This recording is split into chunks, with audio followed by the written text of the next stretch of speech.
أعوذ بالله من الشيطان الرجيم يرسل السماء عليكم مدرارا ويمددكم بأموال وبنين ويجعل لكم جنات ويجعل لكم أنهارا ما لكم لا ترجون لله وقارا وقد خلقكم أطوارا ألم تروا كيف خلق الله 7 سماوات طباقا وجعل القمر فيهن نورا وجعل الشمس سراجا والله أنبتكم من الأرض نباتا ثم يعيدكم فيها ويخرجكم إخراجا والله جعل لكم الأرض بساطا لتسلكوا منها سبلا فجاجا قال نوح رب إنهم عصوني واتبعوا ما لم يزده ماله وولده إلا خسارا قال نوح رب إنهم عصوني واتبعوا من لم يزده ماله وولده إلا خسارا ومكروا مكرا كبارا وقالوا لا تذرن آلهتكم ولا تذرن ودا ولا سواعا ولا يغوث ويعوق ونسرا وقد أضلوا كثيرا ولا تزد الظالمين إلا ضلالا مما خطيئاتهم أغرقوا فأدخلوا نارا فلم يجدوا لهم من دون الله أنصارا وقال نوح رب لا تذر على الأرض من الكافرين ديارا إنك إن تذرهم يضلوا عبادك ولا يلدوا إلا فاجرا كفارا رب اغفر لي ولوالدي ولمن دخل بيتي مؤمنا وللمؤمنين والمؤمنات ولا تزد الظالمين إلا تبارا ولا تزد الظالمين إلا تبارا صدق الله العظيم. صدق الله. بسم الله الرحمن الرحيم الحمد لله رب العالمين والصلاة والسلام على أشرف المرسلين سيد الأولين والآخرين سيدنا وحبيبنا وشفيعنا ونبينا ومولانا محمد وعلى آله وصحبه أجمعين ورضي الله تبارك وتعالى عن قطب العارفين وإمام الصديقين مولانا أبي العباس أحمد بن محمد التجاني وخلفائه المهتدين وأهل طريقته الفائزين الرابحين أما بعد ginnaaw bi ñu sant yàlla julli ci Yonent bi sallallahu alayhi wa alihi wa sallam ñu ngi woon ba tey ci kitaabul adaan ci abwaabu sifati salaa bu aljaami as-saxiix bu al imaam amiirul mu'miniin abu abdullah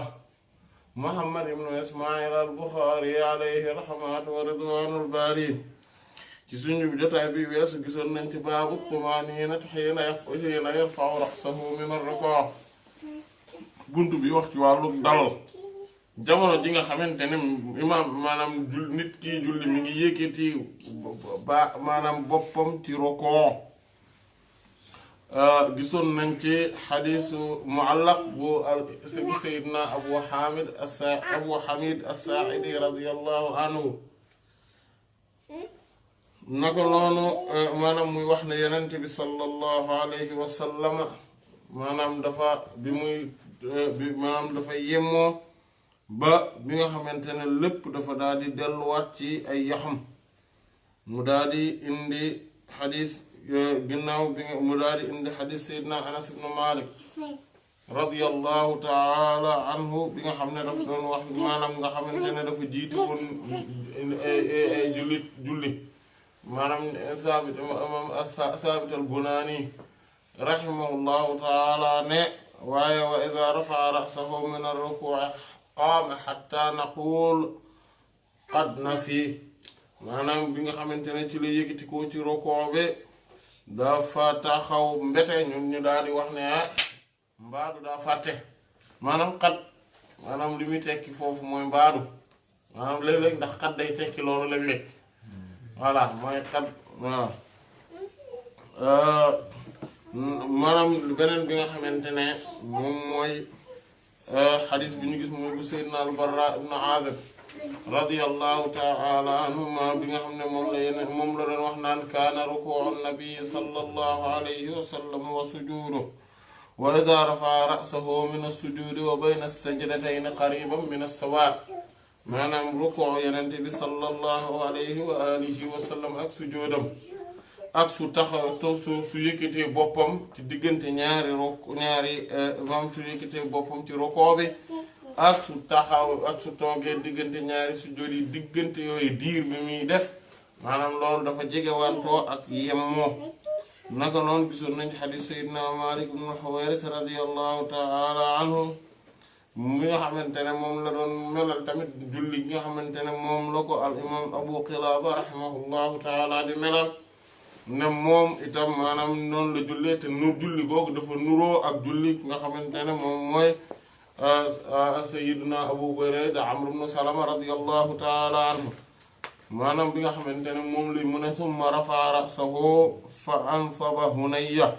maanaam topp maanaam bi mu rukooee ba noppi maanaam mu daal di yëkkati boppam nag daal di samp maanaam ak maanaam diir su ndaw maanaam daal di samp ak diir maanaam loolu yëpp day tegtale ci anam gu leer ci ne maanaam ne dañoo war a dal suñu yëkkati koo ci rukoo gisoon nañ ci bunt bi nga xamante ne maanaam tàmbale woon nañ ci suñu jotaay bi weesu bunt bi nga xamante ne moom mooy wax ci wàllu sujjóot ñu gisoon ci bunt bi nga xamante ne moom mooy bunt bi njëkk ci wàllu googu noonu te imam al-Bukhari rahimahullahu taala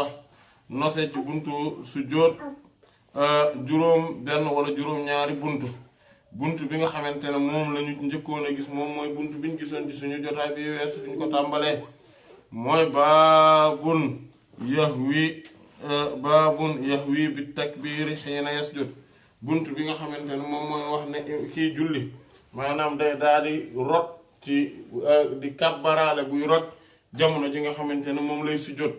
maanaam mu daal di melal li nga xamante ne mu indi woon ci xadiisu Seydina Abu Hurayra radiyallahu anhu njëkkoon ko cee gis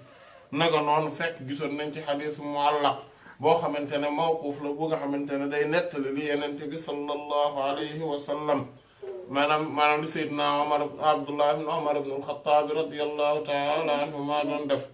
bu fekkente ne dafay rukoo maanaam dafa yëkkati dafa jóge ci taxawaay bi boog wala dem ci sujjóot bi mu ne kaana ibn Umar yada'u yadayhi qabla rukbatayhi ne moom de def daan moom Seydina Abdullah ibn Umar radiyallahu anhuma da daan teg ay loxo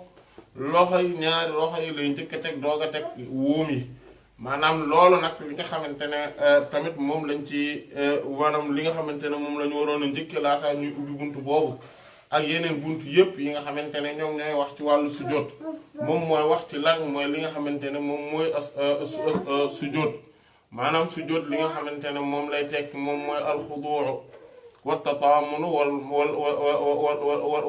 wa tadallul wal maylu wa wad'ul jabhati maanaam loolu moom mooy sujjóot maanaam moom mooy li nga xamante ne moom mooy toroxlu gi nga xamante ne moom la nit ki di toroxlu wàcc boppam jéng ba pare daal di jël jëbi daal di koy teg maanaam loolu moom mooy sujjóot maanaam loolu moom moo tax képp koo xamante ne dafa jël jëwam maanaam wàcc rot maanaam wàcc rek jéng daal di teg jëwam fenn maanaam bu fekkente ne yéene gi nga xam ne moom la ci am mu yéene wàcc ak yéene wàcc boppam rek loolu li muy def loolu sujjóot la tudd te loolu nag moom mooy li nga xamante ne moom mooy li nga xamante ne borom bi subhaanahu wa taala rek lañ ko war a defal comme ni nga xamante ne noonu la ko borom bi subhaanahu wa taala waxe bi mu naan laa tasjudu lishamsi wala lil qamari wasjudu lillahi alladi xalaqahunna in kuntum iyyaahu ta'budun mu ne wax bu leen sujjootalal jant bi naka noonu bu leen sujjootalal weer waaye ni ngeen sujjootalal buur yàlla subhaanahu wa taala bi nga xamante ne moom moo leen bind su fekkente ne yéen moom dong ngeen di jaamu loolu mooy li nga xamante ne moom mooy li jaadu beneen mbir bi nga xamante ne tamit moom mooy borom bi subhaanahu wa taala daf ko daal di digle ci alquran ñu war na nga xam te ne moom la war ñu war a sujjootal borom bi subhaanahu wa taala maanaam te moom mooy sujjoot bi nga mun a fasjudu lillahi wa'budu boobu xeetu sujjoot maanaam moom mooy li nga xamante ne borom bi subhaanahu wa taala da ko waral ci mbindeef yi loolu moom moo tax am na ay mbir yoo xamante ne képp kenn daf ko war a def donte benn yoon la ci maanaam ci dundam waaye loolu mooy yenn kàddu yi waaye nag bamma li nga xamante ne moom mooy sujjoot moom borom bi subhaanahu wa taala daf koo digle ci julli gu jot loolu moom moo tax mboolem borom xam-xam yi rahmatullah alayhi dëppoo nañ ci ne julli gu jot sujjoot daf ci daal di war naka noonu dëppoo nañ ci ne ñaari sujjoot la ñuy sujjoot ci rakka bu ne loolu itam mboolem borom xam-xam yi rahmatullahi alayhim di dëppoo nañ ci amma li nga xamante ne moom mooy tey ndax borom bi subhaanahu wa taala dafa wax ne yaa ayyuhal ladina amanu rka'u wasjudu wa'budu rabbakum waf'alul xayra la'allakum tuflihun yéen ñi nga xamante ne gëm ngeen te dëggu na ngeen di sujjootalal seen borom na ngeen rukoal seen borom bi subhaanahu wa taala na ngeen sujjootal te na ngeen ko sujjootal na ngeen ko jaamu moom dong te ngeen jëf yiw loolu boo leen ko defee da ngeen texe loolu tamit mu am yeneen ay aay yoo xam ne borom bi subhaanahu wa taala daf ci digal li nga xam ne moom mooy sujjoot amma sujjoot yoo nga xamante ne nag moom la maanaam bërëb bi nga xamante ne moom la ñuy sujjoot moom mooy masjid maanaam moom mooy bërëb bi nga xam ne moo tax jàkk ñu wax ko jàkka ngir sujjóot màgg gi nga xamante ne moom la màgg ci borom bi subhaanahu wa taala bay tekki moom ak jaamu loolu maanaam ñu bu daanaka ñu boof ak firi maanaam ni ngir ne maanaam comme bu ndax jaamu masalan dañ naan tariqul mu'abbad maanaam yoon woo xamante ne dañ koo joggi ko ba mu leer ne yoon wii la ñuy jaar loolu képp kuy dem ci dëkk àll yi dana koy gis maanaam mu am yoon woo xamante ne de maanaam du rang-rang du tëli du dara waaye yàgg bi fa tànk yi yàgg joggi ak fas yi wala yoon yi loolu moom moo tax foofu moom day leer nañ am yeneen bërëb yi ñoom ñu nekk bërëb yi maanaam yeneen yi am ay ñax ay ngooñ ak yeneen loolu nag yoon woowu nga xamante ne moom la ñuy wax loolu arab tariqul mu'abbad la koy tudde maanaam yoon woo xamante ne dañ koo toroxal maanaam mooy ne dañ koo yàgg a joggite loolu moom moo tax maanaam kon loolu moom mooy jaamu yàlla maanaam ak jaamu moom mooy xaayatu tazalluli wal xudu' maanaam mooy dayot toroxlu ak wàcce sa bopp maanaam loolu nag li nga xamante ne loolu moom mooy jaamu kon nag nga gis ne sujjóot su fekkente ne moom ak jaamu jege wantoo nañ li nga xamante ne noonu lañ leen di firee loolu day wane màgg gi nga xamante ne moom la sujjóot màgg loolu tax bi nga xamante ne julli nag moom mooy bërëb bi gën a mag maanaam mooy jaamu yàlla bi gën a màgg ci jaamu yàlla yi ginnaaw ngëm yàlla loolu moom moo tax maanaam bërëb bañ koy defee ñu tuddee ko masjid maanaam mu nekk bërëb bi nga xamante ne moom mooy bërëbu sujjóotukaay amma li nga xamante ne moom mooy maanaam masjid tamit dañ koy wax masjad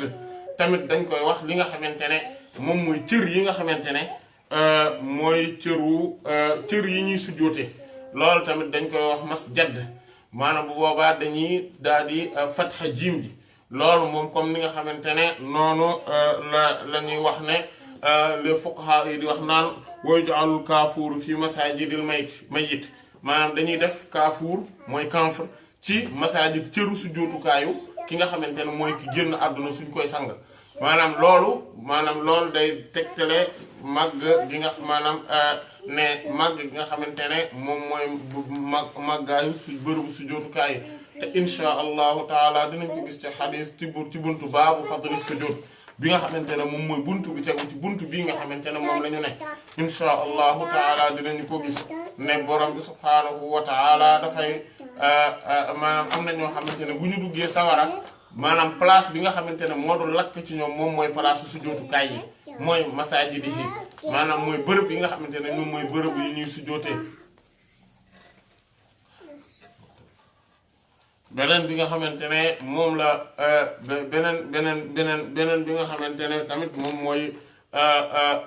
loolu kon aaya bi nga xamante ne moom lay wax naan wa anna al masajida lillahi fala tad'u ma'a allahi ahada moom mooy bërëbu sujootukaay yi ak naka noonu cër yi nga xamante ne moom la ñuy sujoote ngir ne baat bi baat la boo xamante ne dafa làmboo maanaam maanaa yu wuute loolu moom moo tax bërëbu sujootukaay yi benn la ci waaye maanaam li nga xamante ne moom mooy cër yi ñuy sujoote comme ni nga xamante ne noonu lañ ko gisee woon ci léegi nii moom lañ ko gis ci aaya bi doon wax naan laa tasjudu li shamsi wala lil xamar bu leen sujjootal jant bi naka noonu bu leen sujjootal weer wi te ku nekk xam ne ne jant bi ak weer wi maanaam ñoom buñ fi nekkul dund du am ci kaw suuf loolu maanaam ñaari nit yu xellu te xam duñ ci werante te kon amul kenn nag kon ku lay jariñ njariñ bu toll noonu ngir ne mboolem njariñ yi ñu ngi lënkaloo ci biir dund ngir ne nit ki su dundatul amatul lenn lu mën a jariñoo comme nag maanaam ñaari yooyu nga xamante ne ñoom ñooy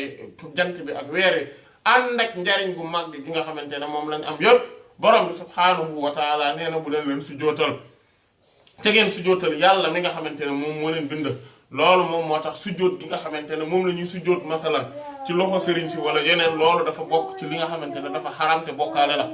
comme ni nga xam ne noonu la ko Seydi Hajji Maalik waxee radiyallahu anhu inna sujuda ala aydil masaayixi qul musallatun bid'atun qubhun fala tahini wala fala talini maanaam waxal ne sujjoot yi nga xam ne moom la nit ñi di tàmm léegi di sujjoot ci loxo sëriñ si loolu bid'a la lu bon la lu ñaaw la te mu ne nag ko waxee nii te bul ko nooyal maanaam loolu ngir ne alquran ci jëmmi boppam la moo tax mu ne maa ngi lay delloo ci aaya bi nekk ci sóoratu Fussilat ci Haamiim yi maanaam mooy aaya bi nga xamante ne moom la ñu wax léegi te loolu noonu moom mooy mi nga xamante ne ñaari jullit duñ ci werante amma li nga xamante ne nag moom la borom bi subhaanahu maanaam moom mooy li xew ci diggante sujjóot yi ñu war di maanaam fóon yi nga xam ne moom la ñuy fóon loxo yi loolu moom sunna la amma nag sujjóot bi moom mooy bid'a nekk bokkaale shirkun di bokkaale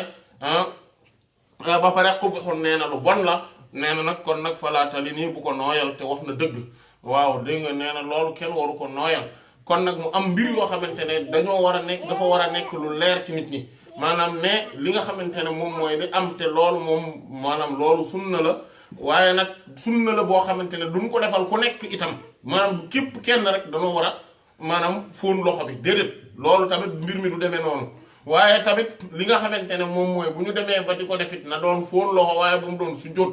amma li nga xamante ne moom mooy jël sa jë teg ko ci moom boobu moom dafa xaram bokkaale la ba pare bitaa la lu bon la comme ni nga xam ne noonu la ko Seydi Hajji Maalik waxee radiyallahu taala anhu amma li nga xamante ne moom mooy yeneen yi nga xamante ne moom moo jëmoon tamit ci wàllu sujjóot te mu waroon a bokk ci am na beneen masala foofu noonu mooy sujjóot gi nga xam ne moom la borom bi subhaanahu wa taala wax ne fasjudu li aadama maanaam ne malaaka yi wa iz qulnaa lil malaa'ikati isjudu li aadam maanaam bi ñu waxee ne malaaka yi ne na ngeen sujjóotalal moom aadam wala boog li nga xamante ne moom la borom bi subhaanahu wa taala wax maanaam ne yéen yàlla yusuf alayhi salaatu wassalaam bu neen wa xarru lahu sujjadaa ñu daal di rot sujjóotalal ko maanaam laam googu laamul xibla la maanaam mooy dañoo sujjóotal yàlla ci direction moom maanaam comme ñun bu ñuy sujjóot di jublu ci kaaba gi wala boog ñuy kàbbar di jublu maanaam di julli di jublu ci kaaba gi du kaaba gi la ñuy julli mais yàlla la ñuy julli ci direction boobu noonu loolu moom mooy li nga xamante ne moom mooy li am ci buntu boobu noonu wallahu a'lam amma maanaam bëgg koo firi ne maanaam kon loolu mooy ne ngir ne yàlla moo joxe ndigal li comme nag yàlla moo joxe ndigal li ngir ne ñañu ko defoon juróom bu dee mbokk yent yàlla yuusufa yi alayhim salaatu wassalaam ñooñu ay yenente lan te borom bi subhaanahu ñoom dañuy yor ndigalu yenente borom bi subhaanahu wa ta'ala amma ñi nga xamante ne ñoom ñooy malaaka yi ñoom itam dañoo yor ndigalu borom bi subhaanahu wa ta'ala waaye amul kenn ku dagan nit jaamu ko ku dul yàlla loolu nag comme que ni nga xamante ne noonu la nekkee loo xamante ne leer na te képp koo xamante ne ab jullit nga maanaam mu daal di ñu daal di ñëw li nga xamante ne tamit moom mooy ñaari xeetu sujjóot yi nga xamante ne maanaam ci bu ñu leen jëlee ci globalement ñoom ñoo am ngir ne maanaam lépp loo xamante ne yaa ngi koy gis ci kaw suuf dafa nekk di sujjóot comme ni ko borom bi subhaanahu wa ta'ala waxee mu ne walillahi yasjudu man fi samawati wal ardi tawan wa karha wa zilaaluhum bil ghuduwwi wal asal maanaam mu ne ñeel na borom bi subhaanahu wa taala lay sujjootal mboolem li nga xamante ne ñoom ñoo nekk ci asamaan yi ak suuf si ci seen coobare wala boog ci loo xamante ne faw dañ koy def ñu bañ maanaam par force dañ koy def mu ne ak seen ker yi comme ni nga xamante ne noonu la ko waxee na yatafayya'u zilaaluhu anil yamini wa shamaa'ili sujjadan lillahi wa hum daaxiruun maanaam mu ne nga xamante ne keru mbir yëpp day daal di nekk loo xamante ne day jeng di sujjootal borom bi subhaanahu wa taala ci ndeyjoor rek càmmoñ yi maanaam ñoom ñëpp ñuy sujjootal borom bi subhaanahu wa buur yàlla subhaanahu wa taala maanaam kon sujjoot nekk jaamu yàlla goo xamante ne jaamu yàlla gu màgg la te loolu moom mooy li nga xam bokk na ci ngëneelu sujjoot mooy ne yenente bi sallallahu alayhi wa sallam bu yowmal xiyaama maanaam ngir rammu jaam ni shafaatul kubra googu nga xam ne maqaamul mahmud foofu lay feeñe moom maqaama boobu nga xam ne muy bu maqaamam bu kawe boobu sallallahu alayhi wa sallam day dem sujjoot ci ronu arsh maanaam loolu moom mooy li nga xamante ne moom lay def muy tegtale màggaay bi nga xamante ne moom la sujjoot màgg ci borom bi subhaanahu wa taala mu am ay sujjoot yoo xamante ne kon sujjoot bii nga xamante ne mboolem mbindeef yi ñu ngi koy def ñu bëgg ko ak ñu bañ ko borom bi subhaanahu wa taala moo leen tàggatee noonu moo tax ñu koy tuddee sujjootu tasxiir amma li nga xamante ne moom mooy beneen sujjoot bi nga xamante ne mooy sujjootu ixtiyaarin nga xam ne kooku nit ki moo koy tànn loolu nag borom bi subhaanahu wa taala doomu aadama rek la ko defal moom moo tax moom mooy sujjootal borom maanaam mooy sujjootal borom subhaanahu wa taala kon li nga xamante ne kon daal ala kulli xaalen ci buntu sharia wax nañ tamit ne sujjóot gi dafa war maanaam comme ci julli ak ci maanaam te rakka bu nekk faw mu am ñaari sujjóot amma yeneen acte yi nga xamante ne ñoom ñoo ci aju inchaa allahu taala danañu ko gis bu ñu yegsee ci yeneen bunt yi nga xamante ne ñoom la war ci imam al Buxaari rahmatullahi alayhi daa di koy nose ci buntu bi muy baabu moom buntu yi nga xamante ne ñoom ñooy wax ci sujjóot maanaam gisoon nañ ci tamit xadiisu sayidna Abu Hurayra radiyallahu taala an bi nga xamante ne moom lay wax ne bi mu naan muy nettali julli yonente bi sallallahu alayhi wa sallam mu ne summa yaqulu allahu akbar xiina yahwi saajida mu ne moom day sayidna Abu Hurayra radiyallahu anhu dafa wax allahu akbar jamono ji muy rot bi sujjóot waaye ba mu neppee ci julli ga dafa wax ne lii moo nuru julli yonente bi sallallahu alayhi wa alihi wa sallam maanaam naka noonu gis nañ xadis sayidna maanaam ñu léegi nag ñu war a gis xadis sayidna Anas ibn Malik radiyallahu taala anhu nga xam ne moom moo ñëw ci buntu boobu mu ne qaala bil isnaad muttasil fi awwal kitaab lay haddathana Ali ibnu Abdullah te moom mooy imam bu mag boobu rahimahullah Abul Hasan Ali ibnu Abdullah ibnu Jaafar ibnu Najiih ibnu Bakr ibnu Sa'd as-Sa'di te moom moo gën a siiwee ci al imam Ali ibnul Madini rahimahullahu taala di imam waa Basra moom di bokk ci mawaali yi tamit maanaam muy mawla ci Urwata ibn Atiyata as-Sa'di moo tax mu nekk as-Sa'di muy mawlaahum rahimahullahu taala moom la ñuy dàqantele Hayyatul Waadi maanaam moom mi ngi gën a àdduna 161 année ginnaaw gàddaay Yonent bi sallallahu alayhi wa alihi wa sallam génn àdduna 234 année ginnaaw gàddaay Yonent bi sallallahu alayhi wa alihi wa sallam nekk sëriñ bi nga xam ne moom mooy sëriñu imam al-Bukhari bi mu gën a fonk te gën koo màggal teg ko ca kaw rahmatullahi alayhi wa radiyallahu anhuma moom imam al-Bukhari moom Abu Dawud moom Tirmidhi ak moom an-Nasa'i ñoom ñoo solo ay xadiisam amma imam Muslim ak imam Maaja ñoom solo woon ay xadiisam qaala haddathana Sufyaan te moom mooy al imam ibn Uyayna ibn Abi Imran al-Hilali muy Abu Muhammad muy Sufyaan ibn Uyayna rahimahullahu taala moom mi ngi génn àdduna 107e année ginnaaw gàddaay Yonent bi sallallahu alayhi wa sallam ca Kuufa ma nga génn àdduna itam 198e année ginnaaw gàddaay Yonent bi sallallahu alayhi wa sallam di imam bu mag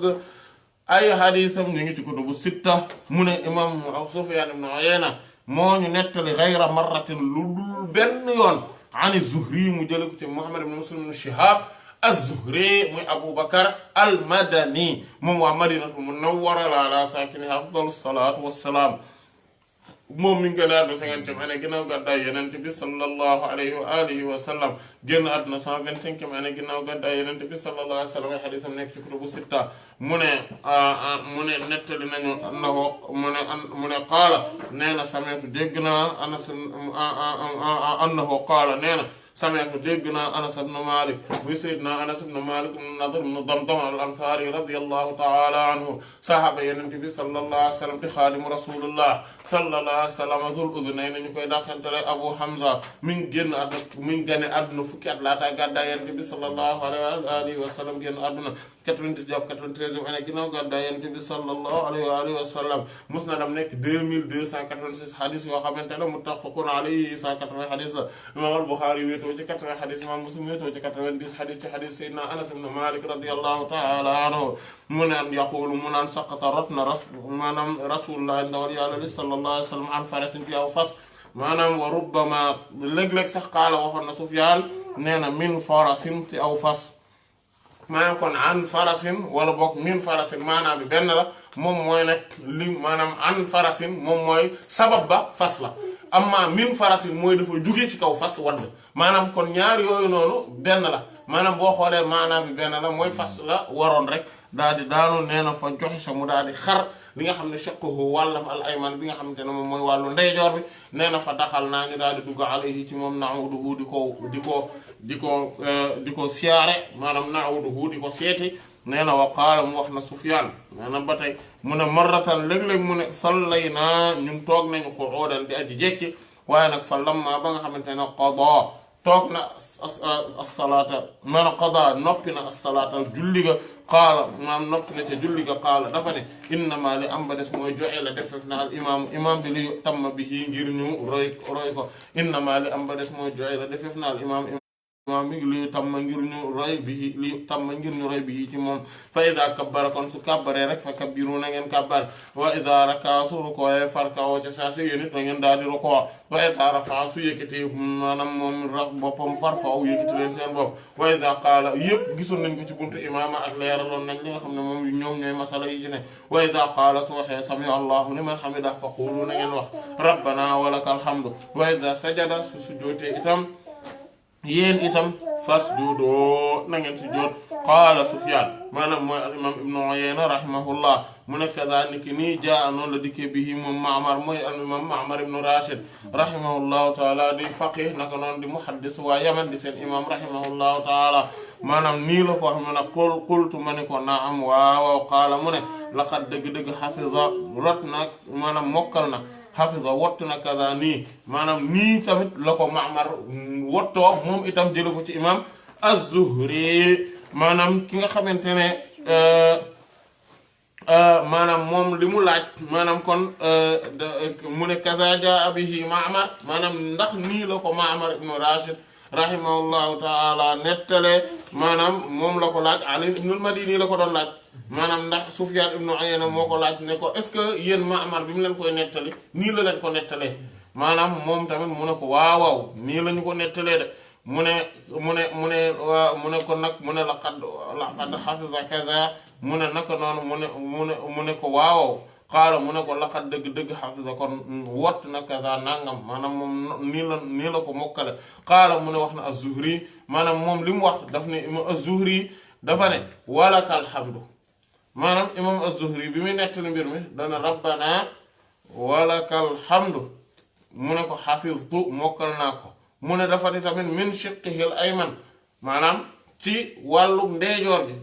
falam maanaam kon loolu li tax mu bëgg a préciser ne maanaam lu dul benn du ñaar la leen Zuhri nettali maanaam moom la maanaam Ali ibn al-Madini bokk mu ne Sufyaan ibnu Uyayna lu dul benn du ñaar nettali nañ ñu xadis bi nii dégg nga li nga xamante ne foofu la waxee mu ne wa rubbama qaala Sufyaan maanaam moo tax nga gis mu naan léeg-léeg Sufyaan dafay wax an farasin léeg-léeg mu ne min farasin loolu moom mooy ne comme daf leen nettali xadis bi lu bëri léeg-léeg mu nettali daan ne an farasin léeg-léeg mu nettali daan ne min farasin léeg-léeg mu ne am na foo xam ne mu ne dafa wax nag benn yoon la tudd ne sallaynaa qu'uudan maanaam ñun dañoo toog jekki maanaam nga gis ne mu mel ni kon xew-xew yi dafa mel ni ñaari xew-xew la maanaam wala boog ngir ne dafa am boo xam ne dañoo taxaw yeneen bi sallallahu alayhi wasallam ne leen bu leen julleeti na ngeen taxaw na ngeen toog ba ñu ñëwaatee beneen yoon dañoo julli toog loolu maanaam nga gis ne kon xew-xew bi ñaari yoon la maanaam julli bi ñu ko seetsee maanaam seetsi gi ñu ko seetsi mu jiite leen julli mbir mi ñaari yoon la am bu njëkk bi dañoo julli ñoom ñëpp taxaw yeneen bi sallallahu alayhi wasallam moo tax mu nan fa iza salla jaalisan fa sallu julusan ajma'in su toogee su jullee toog na ngeen julli yéen ñëpp ngeen toog moo tax ba ñu ñëwaatee seetsi ko ba ñuy julli ñoom ñëpp dañoo toog kon fii moo tax mu nettali ne ñoom ñëpp toog nañ dégg nga amma li nga xamante ne moom lay wax tamit ne imam az-Zuhri rahimahullah bi muy nettali mbir mi daf ne rabbana walakal hamdu maanaam yokk ci waaw gi loolu ne Zuhri noonu la ko waxe mu ne ko xafistu lii mokkal naa tamit ne min shiqqihil ayman la wax maanaam ne ci wàllam gi nga xamante ne moom mooy wàllu ndeyjoor gi alors te am na ci beneen maanaam loolu noonu la ko Ma'mar nettalee na mais fii imam Sufyan ibn Uyayna moom dafa ne fa juhisha shiqquhul ayman bokkut ak min shiqqihil ayman maanaam noonu la maanaam donte maanaam bi benn la maanaam fa juhisha dafa xar shiqquhul ayman mooy wàll gi yëpp la ci suuf ba ci kaw yëpp mu am problème alors que min shiqqihil ayman mooy lenn ci wàll gi am problème dégg nga voilà maanaam kon loolu tamit mu ne noonu la ko nettalee fa lamma xarajna bi nga xamante ne ci lañ génn nag min indi Zuhri ca imam az-Zuhri qaala ibnu Jurayj fe al imam ibnu Jurayj te moom mooy al imam Abdul Malik ibnu Abdul Aziz ibnu Jurayj al-Qurashi al-Umawi rahimahullahu taala daakantam nekkoon Abu Walid wala Abu Khalid mi ngi génn àdduna 150 année ginnaaw gàddaay Yonent bi sallallahu alayhi wa alihi wa sallam moom wa ana fekk man indahu maa ngi ci wetam mu ne moom li mu wax mooy wa fa juhisha maanaam dafa xar saaquhul ayman maanaam moom dafa indi précision ñoom ci ni ñu jàngee xadis bi mooy saaquhu maanaam moom mooy yeelam moo xar moom yeel bi nga xam ne mooy côté ndeyjoor bi al aymanu ndeyjoor bi kon dañuy gis ne xar-xar bi kon fi mu nekkee ak problème maanaam fi mu nekkee woon moom mooy lan mooy ndeyjoor bi waaye li nga xamante ne moo tax imam al-Bukhari rahimahullahu taala indi ko mooy fi mu ne wa iza sajada fasjudu maanaam su sujjootee rek sujjoot leen maanaam foofu loolu moom moo tax xadis bi imam al-Bukhari lan rahimahullahu taala indi ko fii wallahu aalam xadis bi imam maanaam kon mooy ne sujjoot dafa war a nekk loo xam te ne dafa war te maanaam sujjóot mandarga lan lii wane maanaam ne mandarga bi nga xamante ne moom la kii nekk ci ginnaaw di xamee ni imam bi sujjóot na mooy bu kàbbaree maanaam kon loolu moom moo tax maanaam ni day lëkkaloo comme mouvement bu nekk gisoon nañ ko ci yeneen xadis yi ne mouvement bu nekk daf ci daan wax allahu akbar ba mu des ci sami allahu liman hamida bi loolu moom moo tax maanaam mu daal ne su sujjóotee yéen tamit na ngeen sujjóot ba noppi tamit sujjóot gi gisoon nañ ne bu dee imam bi la maanaam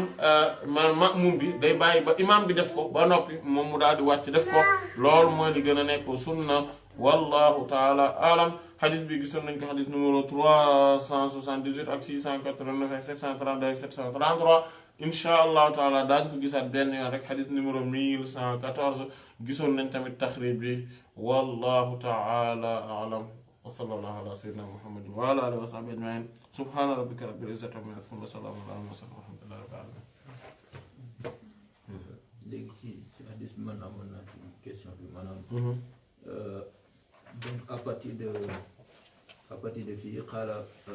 maanaam ci question kii imam Sufyan ibn Uyayna à partir de foofu kii mooy wax imam Ali ibn Madini mooy wax ba ci fin bi n'est-ce pas déedéet en fait Ali ibn Madini moom daf ko jàngee ci Sufyan ibn Uyayna naka noonu Sufyan waaw moom la maanaam Ali ibn Madini mooy wax moom mooy wax ne Sufyan nee na wala Sufyan waxul voilà mais Sufyan benn am na fi mu naan bi mu naan Ibn Jurayj nee na foofu noonu Sufyan a wax. ah foofu Sufyan. voilà foofu Sufyan moo wax maanaam du fépp la waxee. donc fii dafa nettali waxu kii ba imam Ma'mar. voilà ba ci Ibn Jurayj après Sufyan continue. voilà voilà loolu la mooy fi mu naan fa lammaa xarajnaa min indi Zuhri kooku Sufyaan moo ko wax waaw mooy yéen rahmatullah al jamii wallahu a'lam bismillah. Dans le... On a dit que... Hier, on a dit que Sabbal dans le groupe, c'était wajib pour les handballites. Mais du coup, ça, je comprenais pas, puisque je pensais que... Non, on a dit que c'était... Oui, c'est ça, wajib pour handballites. Mais du coup, je comprenais pas, parce que je pensais que la notion de wajib, c'était que pour les hanafites. Mais non. Déedéet ñoom am nañu waajib. Oui, mais je pensais que pour les handballites, wajib égale farata. Et c'est que les hanafites qui faisaient la distinction entre... Non, ci biir julli waajib en fait ñoom bu ñu waxee waajib li muy tekk mooy loo xam ne dañ koy sujjóotal mooy loo xamante ne dafay war goo xam ne soo ko bàyyee te fàtte ko danga koy sujjóotal. Chez les handballites. Voilà. Ok, donc d'accord, parce que... Ok. Voilà. C'est dans la prière en fait. Voilà. Et c'est la même définition quand on dit wajib pour Malikite et Shafi. Non non en fait Shafi'i yi ak Hanbali yi foofu ñoom ñoo nuroo Hanafi Maliki rahmatullah ñoom li ñu am moom mooy ruknu mooy lan la xam te ne ñoom dañ naan lii farata la dañ naan ruknu li ci julli loolu moom moo ko waajib benn la sauf que léeg-léeg dañuy wax waajib fekk dañ ciy jublu sunnatul muakkada maanaam exactement yaakaar naa ci jotaay Bulughul Maram bi passé lañ ko waxoon. Ouais, mais justement, même dans... Justement, on avait dit que dans les farata, il y a wajib et farata. Et on avait dit que Hanafi, il distinguait farata et wajib. Ouais. Et par contre, bon, à moins que je me sois trompée, mais on avait dit que pour les autres, wajib égale farata. waaw mais ñoom dañuy wax waajib benn mbir fekk li muy tekki mooy sunnatul muakkada maanaam ci anam koo xamante ne boo ko bàyyee ci julli gi du baax maanaam julli gi te tey ko julli gi mën na ba du baax maanaam bu boobaa comme soo ko bàyyee te tey ko julli gi du baax loolu moom moo tax moom bu boobaa maanaa boobu day am maanaay farata maanaam soo ko bàyyee te tey ko comme sàbbal yi ci xanaa bi lay rahmatullahi alayhi soo ko bàyyee te tey ko sa julli du baax parce que dafa war ci julli gi kon bu boobaa day yor maanaay farata mais sauf que li ko wutaleeg farata bi ñuy wax maanaam ruknu mooy li nga xamante ne moom soo ko bàyyee te teyoo ko danga koy sujjóotalal kese du yàq julli gi alors que bu dee ruknu la boo ko bàyyee te tey ko sa julli gi day yàqu soo ko bàyyee boog astafurlah te teyoo ko ba julli gi pare carrément soit da ngay jóg mottali rakkaa yi ci saasi wala bu yàggee tuuti julli gi day yàqu comprendre. En fait, ce que je comprends, c'est que la notion de farata et de wajib, elle est à redéfinir dans chaque...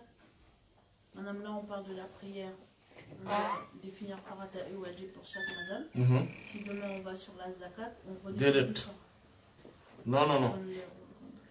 ci buntu yëpp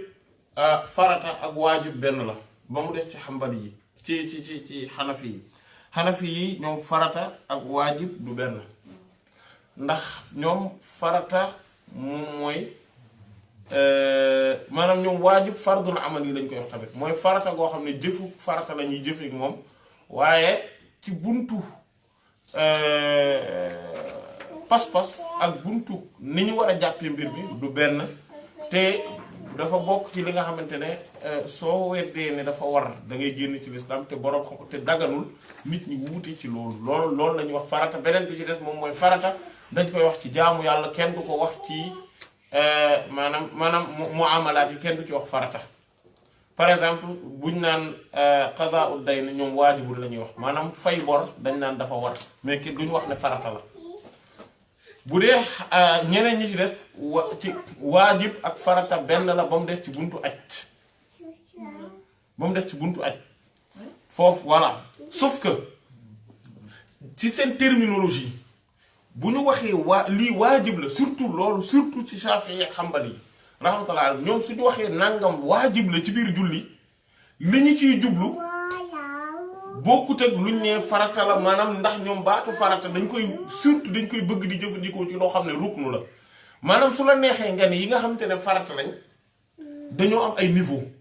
ñaari niveau lañ am dafa am yi nga xamante ne ruknu lañ yeneen yi nga xamante ne waajib lañ koy tuddee maanaam ruknu la ñuy tuddee yi nga xamante ne yenn yi yooyu surtout bu ñuy wax farata yooyu la ñuy gën a bàyyi xel ci expression bi mais sinon ruknu ak farata benn la mook waajib maanaam et que charte ak farata benn la tamit sauf que charte ci biti jëf ji lay nekk alors que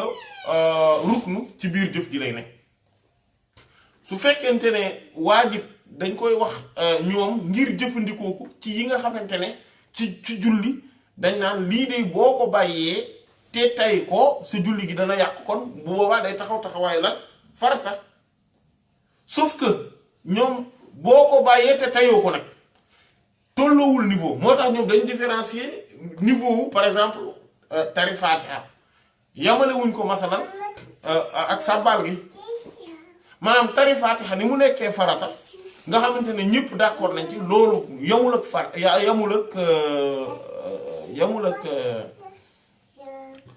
ak sàbbaal yi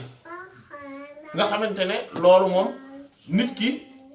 maanaam wuute gi mën na ci nekk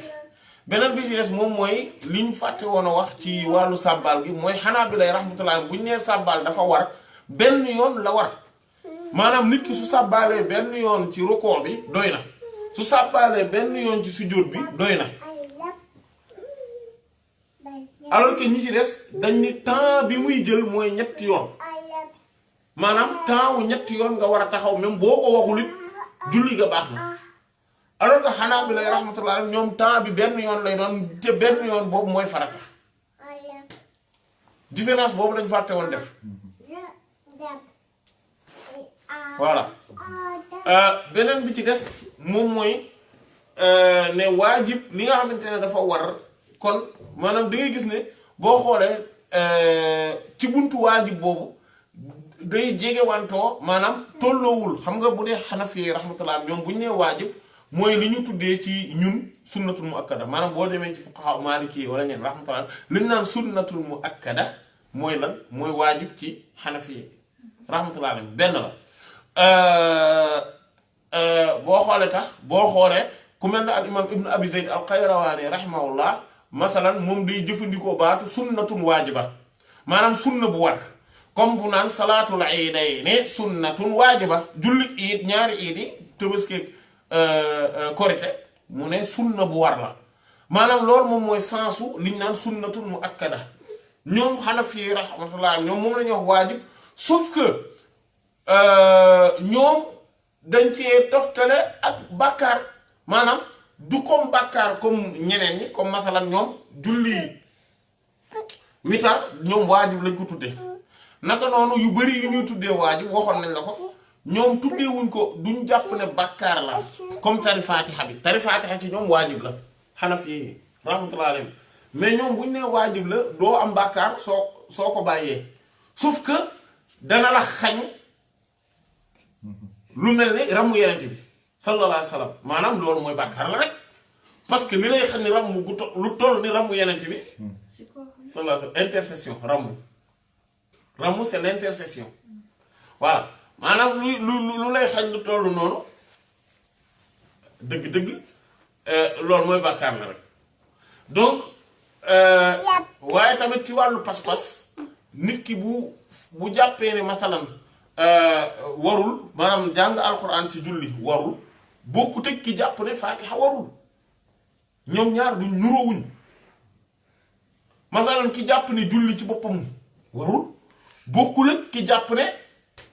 jàng Faatiha ci biir julli warul ñoom ñaar bokkuñu tolloowuñu ñoom ñaar tolloowuñu est-ce que comprendre nga léegi ci Hanbali yi ngay posé wu ñoom bu ñu nee nangam waajib la ci julli liñ ci jublu moom mooy farata la sauf que du farata boo xam ne maanaam moo tax ñuy utiliser expression waajib ñoom foofu maanaam sauf que du farata boo xoolee Maliki rahmatullah amuñu expression boobu ci biir julli ñoom farata rek la ñuy wax wala bu ñu nee la waajib liñ ci nam mooy farata la voilà ñoom da ngay gis ne amuñu ko mais que xanaa bi la ak Shafi'i ak xanaa bi la rahmatullah ñoom bu ñu nee waajib li muy tekk mooy day waral ñu war koo mën a sujjóotal maanaam ngir ne ñaari mbir yi ni ñuy waree du benn maanaam niveau war bi du benn voilà maanaam dafa am benn mbir boo xamante ne ci usul bu mat a bàyyi xel la néewaan na masala ci usul boo xamante ne dafa am benn ngir bu ko jàpp wala boog bu koy dàq lu dul ne ci yenn masala yu ndaw ndawaan yi dana ko jëfandikoo. Et sur le... Est-ce que pour les Shafi'ites et les Hanbalites, sur le wajib, est-ce qu'on a un péché ou pas? Lan? Pour les Shafi'ites et les Hanbalites, Oui. sur le wajib, est-ce qu'on a un péché ou pas? waaw bien sûr comme ñëpp ba mu des effectivement voilà foofu ngay gisee différence bi ak Hanafi yi rahmatullah alayhim. Mais les Hanafi, on a dit que le farata, si on nie, on est mécréant. waaw Le wajib, on a un péché. voilà Donc, tolloowul wow, c'est une farata, c'est un wajib. du benn. Mais là, le hanbalit, on vient de dire que tamit hanbalit, si on fait pas un wajib, on a un péché aussi. voilà alors que bu dee Hanbali bi bu dee alors que bu dee kii bi Hanafi? Hanafi bi doo am bàkkaar bu dee Hanafi bi doo am bàkkaar comme niveau sunnatul muakkada rek la am sauf que ñoom. Donner un bakar si tu le nies. Si tu le nies. Ah, si tu le nies, voilà. Ah oui.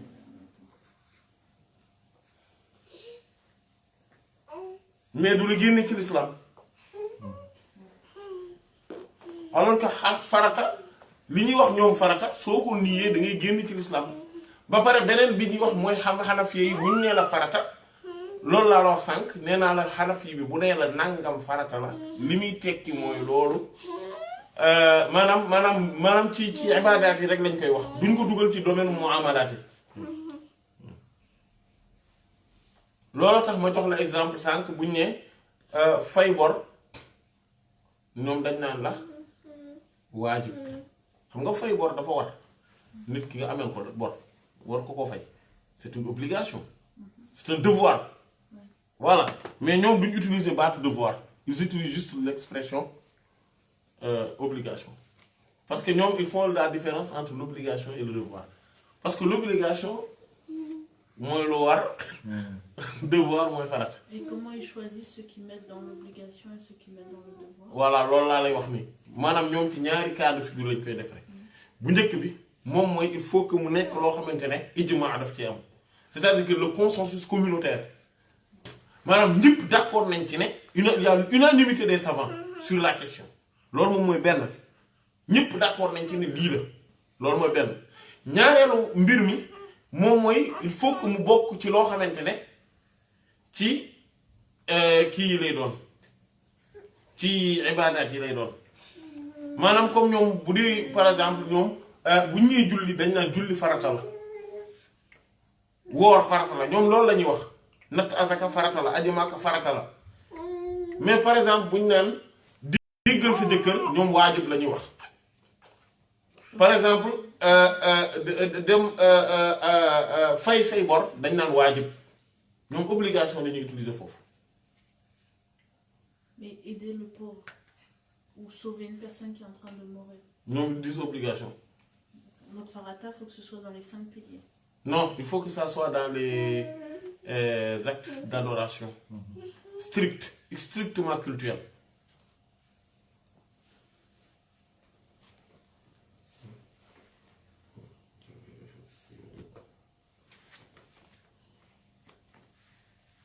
Voilà ba pare boobu noonu ku weddi ne farata la day génn ci l'islam.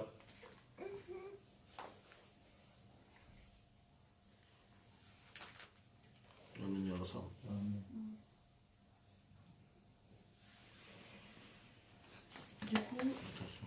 voilà, donc les guides, je pense que c'est clair. Je peux répéter une fois pour être sûr. Non, après, Inch'Allah. Après, donc maintenant pour savoir dans la prière, qu'est-ce qu'on... qu'est-ce qu'on soudiote? Donc les Hanbalites et Shafites, ils soudiotent tout ce qui est wajib. Et les Hanafites, eux, ils soudiotent quoi? mais non loolu ay masala la yoo xam ne après dinañ ko gis am na chapitre entier yoo xamante ne c'est sur ça yooyu on va traiter tout ça là-bas incha allah.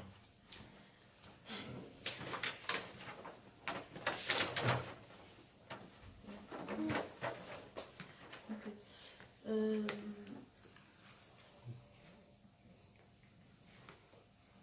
Du coup, la question c'est pour Kunut, ce qu'on appelle Kunut. On peut l'appeler Kunut que si c'est dans la prière, si c'est pendant la prière. Ouais. Si c'est hors prière, par exemple, maintenant. Non, Kunut c'est expression kii la rek expression générique la maanaam loo xamante ne la dañ koy wax ci lépp loo xam ne nit ki day toroxlu ci boroomam subhaanahu wa taala comme fi nga xamante ne noonu la waxee ne sayyidat Maryam wa kaanat minal qaanitiin dafa bokkoon ci ñi nga xamante ne dañ doon toroxlu ci seen boroom subhaanahu wa taala lépp loo xamante ne ñaan la bu nit ki toroxlu boroom subhaanahu wa taala expression générique boobu wala jëmmi toroxlu gi ci boppam moom mooy alqunut waaye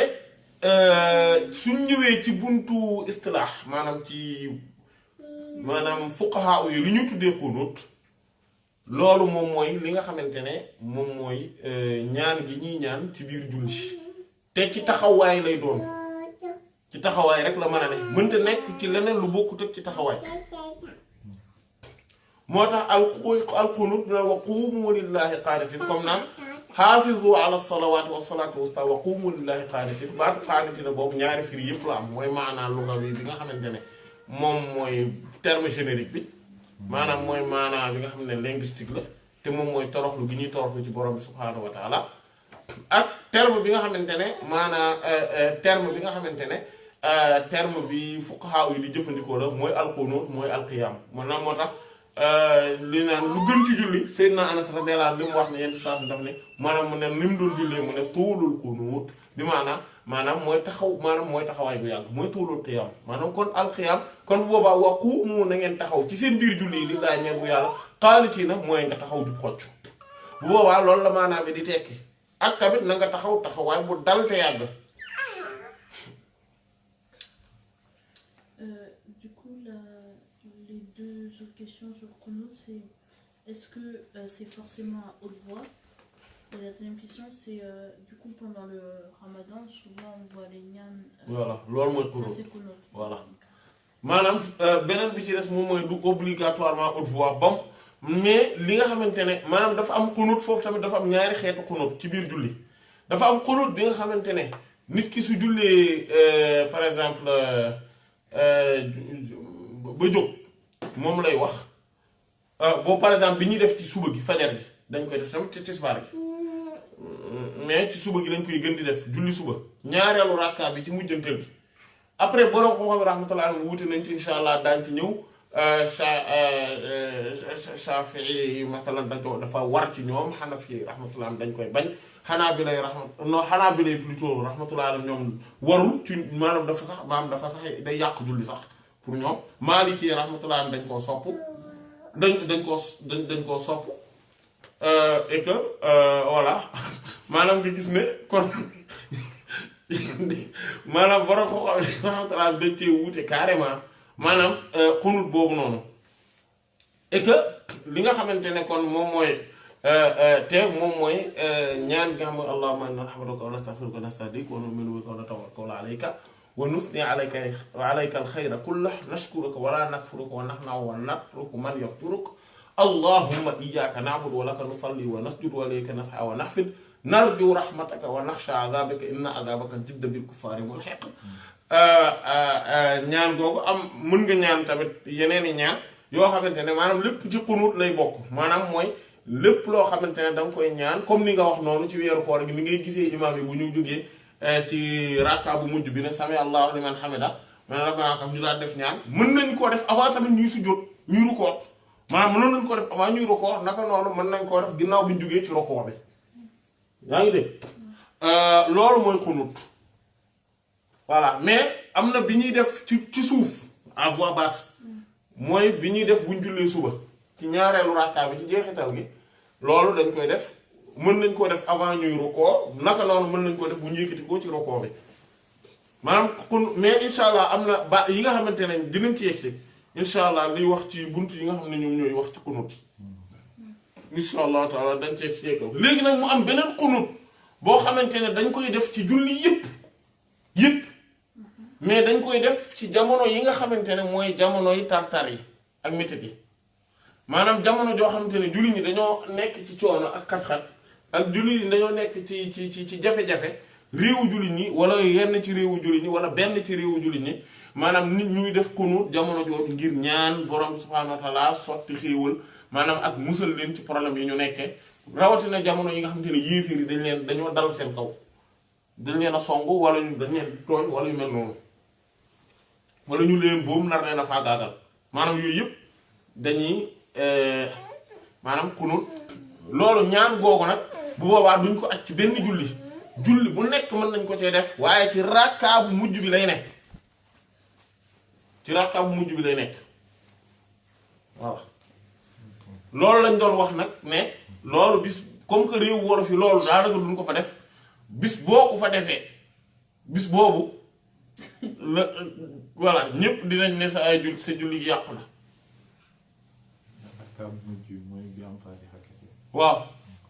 waaw bu dee par exemple julli suba gi bu mujj bi dana am faatiha ak saar bu dee julli gee bi am faatiha kese lay doon bu dee timis ba faatiha kese lay doon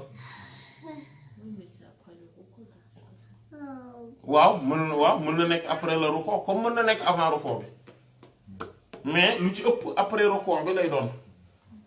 comme ni mu nekkee ci hadith yi nii def ko après ruku bi moo gën. Et dans le deuxième, on a dit ça pouvait être à voix haute, à voix basse, on va le voir après. Et dans l'occasionnel, c'est pareil, aussi bien à voix haute qu'à voix basse. Lan si occasionnel. Ouais. Non bu dee occasionnel bi ci kaw nga wax parce que booy jiite nit ñi julli. da nga koy wax ci kaw. loolu li tax gars yi di yaakaar ne sa julli boo may tuddee yàqu mooy le fait que ngay tudd ay mbir yoo xamante ne du alxuraan du kii ngay ñaan ak yu mel noonu dañ naan mais saa yu dugal affaire yi kii mu ngi wax yu bokkut ak alxuraan di quoi ak yu mel noonu wallahu a'lam. am na benn question bu ñëw tamit ci xunut bi. day laajte ndax xunut bu fekkee ci tisbaar lañ koy def. ndax dañ koy wax ci kaw wala. non ci suuf lañ koy wax. ci suuf lañ koy wax bu dee tisbaar la ba mu des jamono ji nga xamante ne mooy jamono yi fitna yi jamono yi problème yi. xunut bi ñuy def pour. waaw voilà boobu bokkul ak xunut beneen bi. Et du coup sur le qunut aussi, donc c'est le voix haute, voix basse, c'est pareil quand on prie contre filles et qu'on a une image. non déedéet jigéen ñi duñu wax ci kaw maanaam amul nu muy demee jigéen ñi di wax ci kaw déedéet bu ñuy tari alxuraan bi di julli duñu wax ci kaw ci suuf la ñuy wax. Ouais, mais comme on avait vu pour l'azan que si on n'était que entre filles, on peut le faire. am na ñu koy wax waaw mais wax jooju du wax ji gën a siiw. Ok.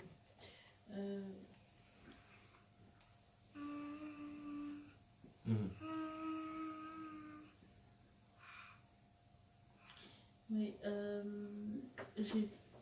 j'ai pas compris dans le... C'était quoi le dalil des Malikites sur le fait que eux ils déconseillent de faire des niams pendant le recours. En fait, qu'est-ce qu'ils disent par rapport au hadith de Aïcha radiyallahu anha? Non, en fait ñoom dañuy sukkandikoo ci hadith bi Yonent bi ne sallallahu alayhi wa sallam amma ruku' fa'azzimu fihi rabb wa amma sujudu fajtahidu fi du'a fa qaminun an yustajaba lakum. Hadith Seydina Abdullah ibn Abbas boobu radiyallahu anhu nekk sax moom maanaam ne ci sujjóot gi ne ci rukkoo gi na ngeen ci màggal seen borom subhaanahu wa taala amma mooy ngeen sàbbal ci sujjóot gi nag ni ngeen def yitte ci ñaan gi ndax loolu mën nay waral léegi kay yàlla maanaam ne nangu seen ay ñaan yaa ngi dégg loolu moom moo tax ñoom ñu ne kon rukkoo bi dañ ciy màggal borom subhaanahu wa ta'aala kon boobaa dañ ciy sib ñaan maanaam ñaan gi du nekk lu ci xaraam mais lu ñuy sib la maanaam dañ ko déconseillé bu boobaa ci yow ñaan yi nga war a ñaan yépp bàyyil ba sujjóot ba nga ñaan ko comprendre maanaam ci xadis boobu lañ sukkandiku waaye tontu li waxoon nañ ko maanaam comme Yonent bi sallallahu alayhi wasallam dafa def différence entre sujjóot ak rukkoo benn bi mu ne dee ci sàbbal nga màggal ci sa borom bi ci des dee ci ñaan loolu moo tax ñoom ci rukkoo bi ñu sib ci ku ci ñaan waaye tontu li gisoon nañ ko biñ ci tollee voilà wallahu a'lam. Donc par rapport au fait de dans le sujoud, waaw quand on fait les niams, on a dit que on pouvait pas, c'était déconseillé de dire le Coran, à part si c'est des niams qui sont dans le Coran. ci sujjóot. Ouais, tu Wow. sujoud. waaw Et du coup, la question c'est si quelqu'un se trompe ou si c'est involontaire et qu'il récite du Coran après le sabbat par exemple, est-ce qu'il doit compenser ou pas? amul dara lu ko ci war dañ ko def na rek luñ ko tere ku jàng alquran ci biir rukkoo wala ci sujjóot dara waru ko waaye nag def na lu mu ko tere wallahu taala alam. bu ci yéenewul ñaan maanaam même bu ci yéenewul ne comme masalan muy jàng ayatul kursi yu Ouais. maanaam ngir muslu xattaa loolu dafa dañ koy tere ci biir rukkoo ak sujjóot parce que dañu tere ku ci jàng alquran ñaan gi li tax ñu mayee ko mooy lii ñu la wax nii léegi d'ailleurs am na beneen masala mooy buñ fàtte woon ci biir mbir mi bon fàttewuñ ko sax carrément mais comme dañoo nekk ci tënk tamit bugguñu di étaler wu ci détails yi mooy ñaanu yi nga xamante ne moom mooy yi nekk ci alquran est-ce que mën naa koo wax ci wolof matériel wala ci français wala ci beneen làkk loolu duma ko mën bu dee ñaan bi mi ngi ci alquran bu dee ñaan la nag goo xamante ne nekkul ci alquran mais man dégg naa arab bu boobaa dañuy sip ma jàng ko li gën a dëgër parce que borom xaw dañoo wutee rahmatullah ci biir masala bi mais li ci gën a dëgër mooy ne dañuy sip ma jàng ko ci beneen làkk bu dul arab su dee man dégg naa arab te mën naa ko wax ci arab su fekkente ne mënuma ko wax ci arab mais ci làkk bi ma bëgg làkk bi ma dégg boobu làkk laa ko mën a déggee laa ko mën a waxe bu boobaa dama koy waxee ci làkk bi ma dégg rek dama koy wax mais nag damay def tout ba nga xamante ne sama baat du jóg maanaam voilà sama baat du jóg dama koy wax rek wax goo xam ne wax gu yamamaay la ngir lan ngir sàmm ixtiyaatan ngir sàmm mais ayatul kursi est-ce que ñu leen koy ñaanee donc boo si jublee ñaan dina mën a nekk. non déedéet loolu lañ la wax léegi parce que aaya alxuraan bu nekk mën nga koo jàng yéene ci ñaan inna ataynaakal kawsara lu tax mënuma ci yéene ñaan parce que mën naa ci yéene ñaan maanaam li ilaa fi Quraysh comme ni gars yi di def nañ tari nangami inna anzalnaahu nangam li ilaa fi Quraysh du dëgg kon lan moo ma mën a may ma tari ayatul kursi te du ma may ma tari iyyaka na inna ataynaakal kawsar te bu dee loolu la lan moo tax ba duma lu ma mën a lu tax ba duma mën a may ma tari iza waqa'atil waqi'a wala sóoratu Kahf wala sóoratu Taaha bu fekkente dafa am njariñ gu ma ciy séntu jàng alquran bi ci jëmmi boppam moom mooy li ñu tere ci biir rukoo ak ci biir sujjóot. loolu day nekk day tollu niveau waajib wala tere gi maanaam loolu kenn du wax waajib wala sunna wala yooyu déedéet foofu contraire bi la xaraam la ñu wax wala makruh voilà maanaam foofu non dafa xaraam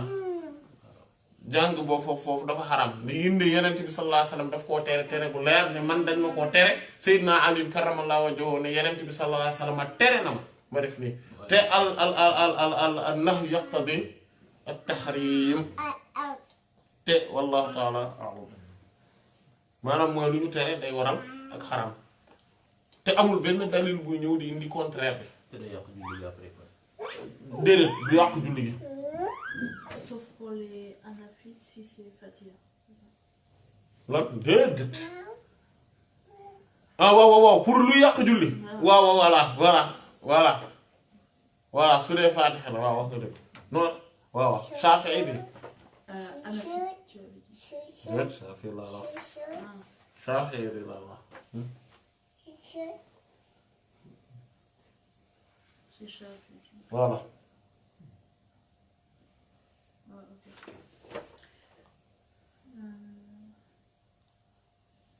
Après celui-là, je te le poserai après. nu wax nga dëgg Hanafi di la maa ngi jégalu si.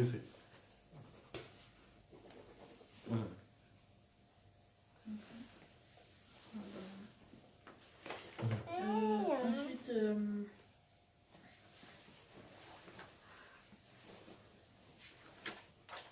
voilà, sur son avis là, aujourd'hui, j'ai pas très bien compris entre baiser la main et le soudiote.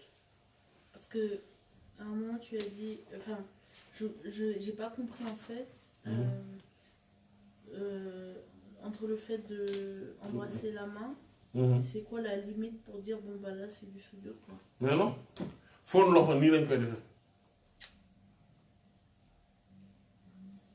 alors que sujjóot nii lañ koy defee am na différence.